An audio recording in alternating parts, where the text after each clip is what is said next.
Timmy Turner and his friends have camped outside movie theaters so they can be the first to see Crash Nebula the movie. Unfortunately for them, a boy named Remy Bucksaplenty, who introduces himself as richer than you will ever hope to be, shows up and buys all the tickets to first to see only himself and his bags of money.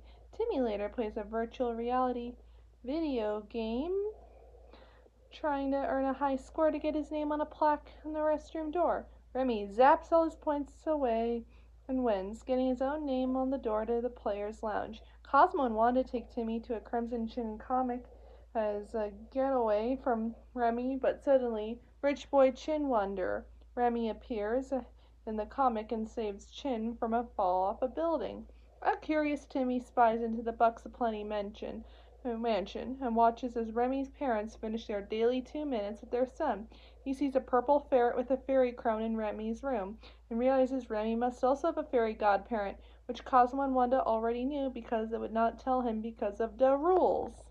Even so, Wanda did not want to talk about it because the fairy in question is her ex-boyfriend, Juandissimo Magnifico. At the same time, Remy spots Timmy's godparents floating outside. Worried that Timmy could wish to be richer than him, he wishes Cosmo and Wanda would go away. Juandissimo reveals that unless a godchild wishes away their fairies themselves, the only way to get rid of them is to lose a magical duel, which will also make the godchild lose their memory of their fairies. Remy invites Timmy to his home and tries to bribe him to wish away Cosmo and Wanda. Timmy complains that Remy is somehow still miserable in spite of being a rich boy with fairy godparents. He boasts that he is happier and his godparents are better, provoking Remy and Juandissimo enough that Remy declares a magical duel and everyone is poofed to fairy world. The first round of the magical duel makes the godparents demonstrate the ability to protect their godchildren by saving them from a giant ape. Juandissimo successfully charms the ape with his guitar playing, but does not get to release Remy in time. On Cosmo and Wanda's turn, Cosmo poofs up bananas for thinking food, and the ape sits down Timmy to take the fruits. Round 2 requires the godchildren to distract an adult to prevent him from seeing their godparents pull out a burning sapling. While Timmy is unable to make any progress, Remy gets the adult out of the way by throwing a wad of cash for him to fetch. With the two boys tied, Timmy tells Remy to call a draw, saying, "I don't care if you have a godparent." Remy feels the opposite way. He rants about how little time he gets to spend with his parents and how unfair it is that Timmy can also have two pairs of loving parents.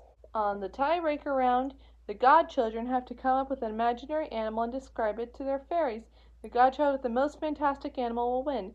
Timmy immediately wishes himself into a two-headed crab. Remy calls up some consultants and they come up with a much more fantastical chimera for him. Timmy shouts at Cosmo and Wanda to do something to stop Juandissimo from transforming Remy, so Cosmo goes over to him and distracts him by mocking him for his looks and for losing Wanda.